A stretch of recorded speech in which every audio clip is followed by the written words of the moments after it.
to the Pastor's Heart. Dominic Steele is my name. It's great that you could join us this Tuesday afternoon.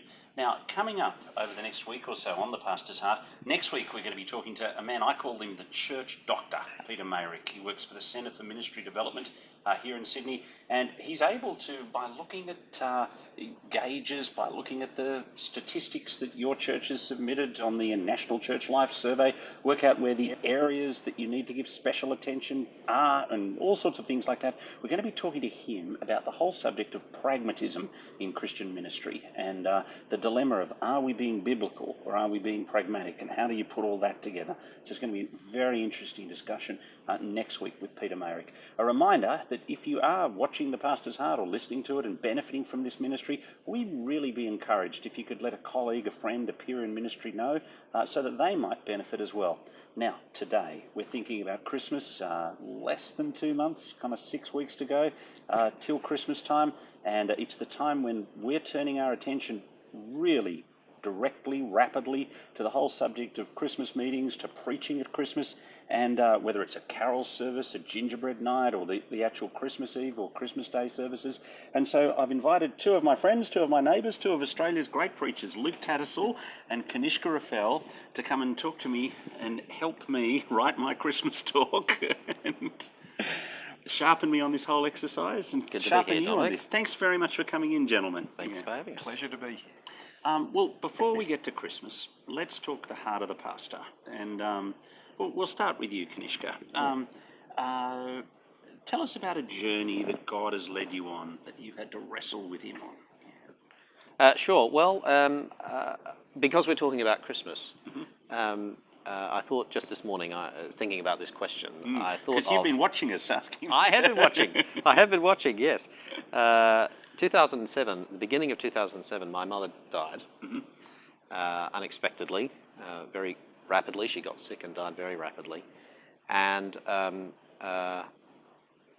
so that first year of grief, we're the people who try and help people prepare themselves for the loss of a loved one, and I would say to people, give yourself permission, be kind to yourself, don't be surprised if it takes a long time to recover from this. But actually, it was a lousy year. I think I was bad to my family and bad to my staff, and difficult to live with. And but I do remember at Christmas of that year having preached often, really, about people who might be going through difficult Christmases without special people being around and things like that. And it took 12 months or so, I think, really, to get over my mother's death. But Christmas was a bit of a turning point because I was forced to think again about the great heart of God in sending his son. And I think one of the challenges at Christmas, of course, is to make sure you preach Christmas to yourself before you preach it to others. And after that long year of difficult grieving, I was very much ministered to by hearing again for myself the story of the tenderness of God in sending his son into a needy world where death happens and welcoming us back into relationship with him through his son, which just did minister to me in a way that I wasn't looking for as such or expecting, but there it was. And it was just an experience of God's fatherly kindness in the midst of needing to preach Christmas sermons, but receiving Christmas myself. Well, just before I come to Luke, there's a young lady in our church, married to our youth worker Josh. Her name's Bethany, and her mum died on Friday. Oh gosh, I'm sorry. What do you say to her at this point? Do you know how do you comfort that young lady? Oh wow. Well, and her mum's Christian. Sure. Well, that makes a big difference. I think it's important to say, we say we grieve but not without hope. And I think it's important to give equal weight to those two parts of that biblical truth. We do grieve. There is it's part of our humanity that we are connected deeply to one another. And the wrench of death should remind us that God has acted to put right what is wrong. Death isn't natural. It's common, but not natural. And Christmas is the decisive action of God saying there will be an end to death. I'm sending my son to put an end to death and an end to grief and an end to bereavement and an end to separation. I'm sending my son to do this. So grief is real and hard and unfolds in unexpected ways. But there's a God who sees you, who knows you, and who's provided for you in the moment of death. What about you, Luke? What's a story, a journey that God has taken you on? I think my whole Christian life has been that journey. The first Bible verse that I ever memorised was Jeremiah chapter 17, verse 9. So I became a Christian around about age 20. Heart is deceitful above all things and desperately wicked. And I know that my Christian life, I have to keep examining my heart and ask myself why I'm doing the things that I'm doing, to ensure that I'm not doing them out of pride or self-interest, that I'm actually seeking to be like Jesus, to serve others and to love God with all my heart. So I think my Christian life's been that all the way through. And I mean, sadly, I'm nudging 60 years of age now, and it doesn't seem to be improving. Still have to keep examining my heart. Well, let's start with you, Luke, and I want to think firstly about the different Christmas events. You know, what are the different events that you're going to be thinking about over the back half of December? We'll have a kids' Christmas thing that we run at church where we get quiz works to come along, but we also use it as an opportunity to be able to sort of engage all of the people in the different children's ministries connected with our church. We'll have quiz works also at scripture events at Balmain Public School and Nicholson Street down in Balmain East. We've got the gingerbread house. I think that's mandatory, isn't it? You have to do that if you're a church. Although wreath making with that now more often. Yep, that too. We have been doing, it's been a bit of a tradition at the church that I'm at to do the lessons and carols. And I wasn't too thrilled with the idea to begin with, but it's a fantastic thing to do, reading Bible passages that take us through the whole story of the Bible and an opportunity to sing some incredible Christmas songs that people enjoy. There'll also be a Christmas Day event as well. So a variety of different things that we'll have. And you, Kanishka, I think I read a couple of years ago, you had something like 26 carol services or something like that. There's not quite that St. many. Andrew's Cathedral. Not quite that many, but there's a good number. There's a good number of them, yeah. And they're very... the cathedral attracts all kinds of people at Christmas time. The cathedral is often easy for people to come to who are not church-going people. That is, like, it's quite challenging sometimes to go into your local church, but they'll travel to the city to go to the cathedral because somehow it's more public, it's more anonymous, that's right. So we are trying to make the most of what in many cases is a kind of one-off opportunity. So we're really glad to do it. And what are you trying to achieve at each of these different events? Yeah, let's start with you. Because there's different goals for a gingerbread night to a kids' service to a Well, let me start with the Christmas event. I'm sure your church will probably be similar to ours. That half the people in the area are away for Christmas, but then they're sort of there's another half that come because and Christmas they're Day. visiting. You so wish all your members were there because you've got so many visitors. So in some ways, for me, it's really just a public relations exercise. That what I want to do is put the most positive face of our church to the visitors that are there. I want to challenge them with the gospel, obviously, because that's what the whole message of Christmas is, that God has sent his son into the world and people need to respond to that. But I suppose it's that thing of I'm mindful that this will be the only conversation that I'll have with some of these people. So I need to put the gospel out there for them, and I need to connect with them so that they go away continuing to think about the things that they've heard.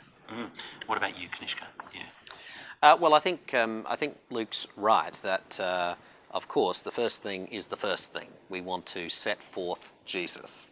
And I think it's easy to overestimate what people know about Christmas. I think the general level of community knowledge about Christmas has plummeted.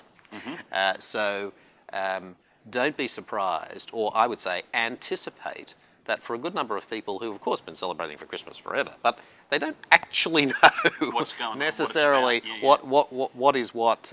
You know, sometimes I've had some strange questions. Oh, did Moses live at the same time as Jesus? And you know, and how do the kings fit in? And so don't underestimate what a good story it is. Illiteracy. Absolutely, yeah, that's right. Yeah, and so make sure that you are making Jesus the centre of Christmas, so that people get that. Because if you watch breakfast television in the lead up to Christmas, every presenter will want to tell you what the spirit of Christmas is really all about. Yeah, that's right. And it generally doesn't have anything to do with Jesus. No, So I think that's exactly. right, putting Jesus Exactly. front and centre for Yeah. Christmas. So for me, I have ringing in my ears that line from Paul in Colossians 4, pray that I might proclaim it clearly as I should. Yeah, You know? sure. And I say to my staff team,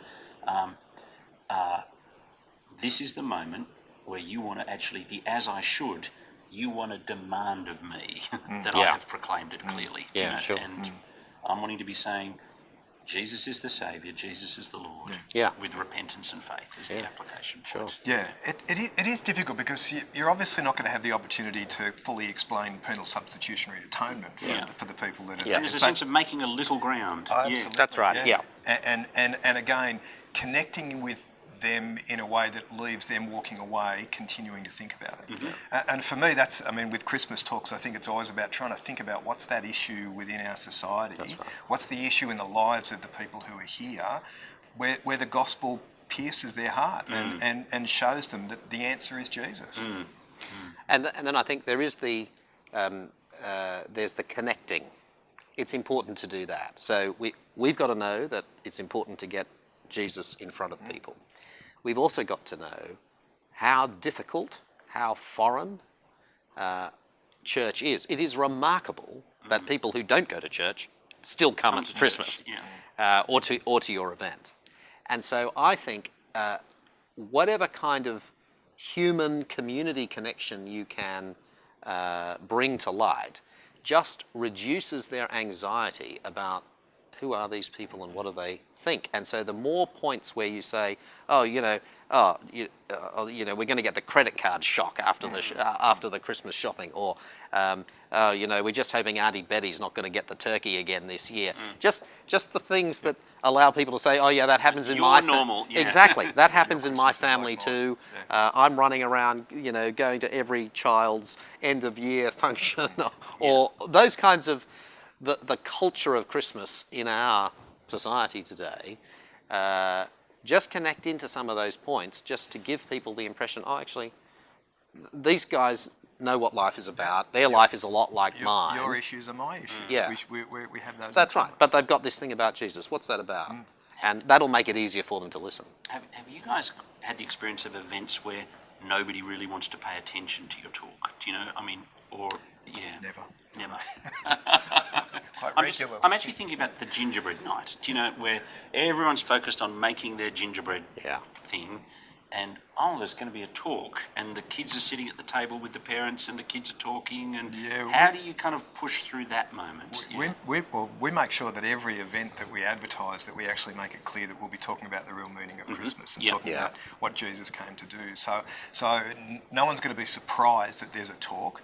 I think at that point, that's where you need to get the people from your church primed and ready to make sure that their table is quiet and listening to what's happening. Yes, I that's think really they're helpful. Alerting the modelling Christians it. to play team play at that point. I mean, I'm sure your events will be like ours, that probably more than 50% of the people that are there are non-church people. Way more, yeah. So we need to make sure that the Christians are actually setting the tone for how things are going to go. And I think, depending on the event, try not to change gears too dramatically. So outdoor events are really hard. Yeah. I don't think. Have you got any in St Andrew's Square or anything like Yeah, that? we do one. We do one. At, I saw you speaking at a thing the other day in the St Andrew's Square, and I thought, how do you even do that? Yeah, well, you just give it your best, as though you're talking to whoever it is, and people are. Needs to be the key. Yeah, absolutely. So I think you've got to be alert to the circumstances. You've got to kind of see the room, see the people in the room or the space, and make sure you're talking to them in that moment, which takes, you've got to be familiar with your material, so that if you say, this is chaos, I need to do an even shorter version. It's going to be a 3-minute version instead of a 5-minute version, or something like that. And pray your way through that, but be responsive to what's happening to the dynamic of the event, and aim your expectations around that, so that people, invite their friends to the gingerbread event because they know you're not going to do a 25-minute expository sermon on something. They know you're going to do a short, sharp, engaging gospel presentation which reflects the same kind of chaos of making the gingerbread and enjoying the sweets and the community time and what have you. We've got a question from Ernie Burgess, who says, if you guys could give some insight on Christmas talks in nursing homes, that would be really helpful as well. Any advice on that?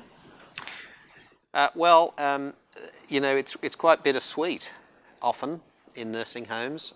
People have recollections of happier Christmas times, but you can tap into that good stuff, which is there. But I think you just need to be sensitive and aware that often, in the nursing home, there are people who haven't had a visit. Maybe they're not going to get one over Christmas, and so I think there's opportunity to tap into loneliness and relationship. Yes, there is, and they're aware of those things. So being able to speak about how God cares for us. Certainly in a nursing home, Anna and Simeon are always they're good, and just highlighting the compassion of the God who is with us. In a way, you don't need to say maybe you're not going to see your family, because they know that if that's happening, but they don't know that God is with them. And here's the proof: He sent Jesus for you. I think Christmas music is a great way of beginning that conversation with elderly people and people in retirement places. They love the music of Christmas, and there was a song sung at Christmas, "Glory to God in the highest," and which is a great gospel message that God has actually sent the Saviour. So I think that can be a great basis for a talk. Absolutely, yeah. Let's talk passages for Christmas, because we've got a question from Stephen McDonald, and he's asked, with the general decline in biblical literacy, should we stick to the gospel narratives at Christmas? What challenges and benefits are there from speaking from other passages, such as the prophecies of Christ's birth? And if I can just add to that, my experience has been, I've basically always preached from the gospel narratives, but this year I'm just kind of feeling, have I done it too much? Should I do something for variety for me, or...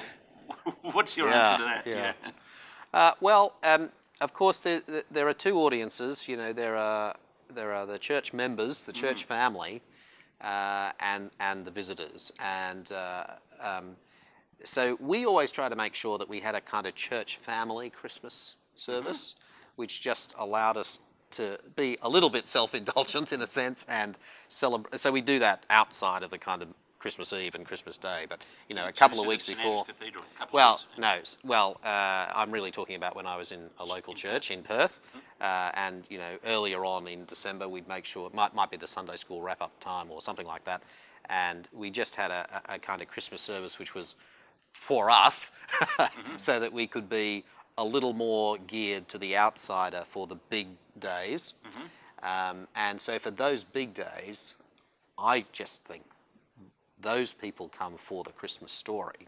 So if you preach a passage like Philippians 2, which I've done, you still kind of need to mention the shepherds and the angels and all of that, because otherwise it's going to be so foreign to them, they'll think, did we go to Christmas church or not?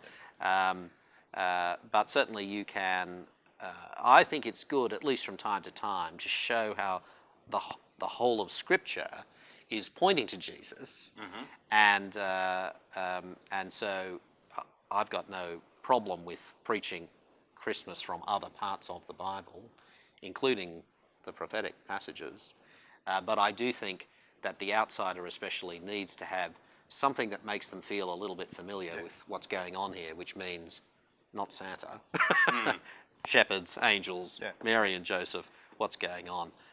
And I think Stephen's right in his question. I think people are not that familiar with the Bible story, so why not read the Bible story? I mean, the Gospel accounts aren't that long, So we would look at one of the gospel accounts every Christmas. We'll read through a few passages and generally pair it up with the hymn that goes with that as well. So that the hymn that's familiar to them, or the Christmas carol that's familiar to them, this is the passage that it actually comes from. Right, So, that's helpful. Yeah. Kanishka, can I just say, if you said it's within your canon, if you like, to take a passage from the Old Testament or Philippians 2 or something like that. Can you tell us some of the passages that you have done outside the birth narratives of Christmas, or you would consider doing outside the birth narratives? Yeah, sure. So Philippians 2 was one of them, which is not unlike John 1, the sort of journey from heaven to earth. Hebrews 2 talks about Jesus coming to free those who lived all their lives in the fear of death and to chase away the devil or something. So there are surprising passages where there is something about the reason Jesus came. In fact, I know John Piper's got a book. I think it's an Advent book, actually. Maybe it is. Something like 50 Reasons Why Jesus Came. If you flick through that book, you'll find 50 texts which have something to do with the incarnation. And with a little bit of thought and preparation, you can exploit that. There's the cheat notes to start with. There you go. You don't need it from me. You can get it from. And I think most of Piper's books are free online now. Yeah. 1 Corinthians 1, God's chosen the foolish things of this world to shame the wise, the weak things of this world, which is so much what comes out in the Christmas story, especially in Luke's Gospel, that they're making the poor person's offering when they take their child to the temple. The 2 pigeon offering rather than the lamb, which is what Leviticus required. So there are those passages that talk about the humility of Jesus in this, as does Philippians chapter 2 as well. So. Little side note, somebody's asked, Graham Marks has asked, communion or not at Christmas? I say no. What do you say?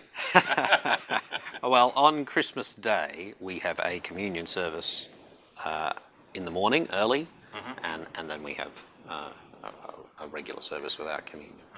Yeah. So we advertise one communion service. What about you, Luke? I would say no. We'll have the one service on Christmas Day, and I wouldn't think of doing it there. Yeah, I think it's really more about the believers, and when half of our believers are away and the other half of the people who are there are visitors, then I'm not sure that that's necessarily a helpful thing. Yeah. I mean, it's a great way of proclaiming the gospel. I've got so many ideas to explain. Yeah.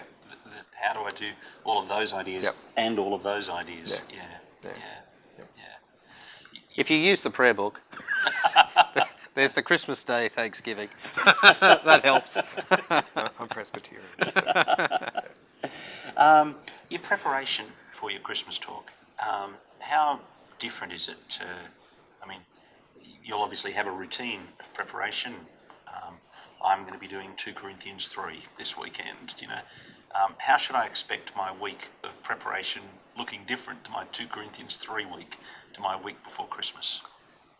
Well, I'll jump in first. I think mine started a couple of weeks ago. Really? So I'm beginning to think. Okay, well, we've got to think about what the events are and what will be the sorts of things we will want to cover at those events. Okay.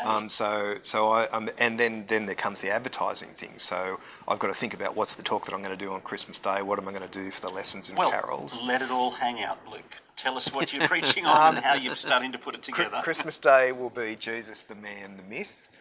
And that's looking at dispelling some of those ideas that people may have about Christmas and looking at what the real Christmas story says. What passage? That's a very good question. We haven't got that far. You've started your preparation with a concept, not a passage. But I know that the Bible is overflowing with passages that will help me to embrace that concept. It'll be one of the gospel accounts that we look at. But I think just the idea that people can pin these things on Jesus that actually don't fit on him, that he's a very different person to that. So. Kanishka, tell me you're starting with a passage. Yeah, I try and identify a passage. I haven't identified. You're about preaching the Bible. I haven't decided what it's going to be. But it'll be something to do with Christmas. It'll be something to do with Christmas. Last year I did John 1, so I know I'm not doing John 1. I think Luke 2 is great. You know, you can do the whole thing. You can do a section of it, and so we'll probably go back there. One of the things that I do is, you know, there are Advent kind of readings around. Advent is too late, so I start my Advent readings I'm starting now in November, and just start to think about what other people have said. You know, you can get Advent readings from Calvin or Piper or Luther, or I've got a book. I think it's by Paul Tripp.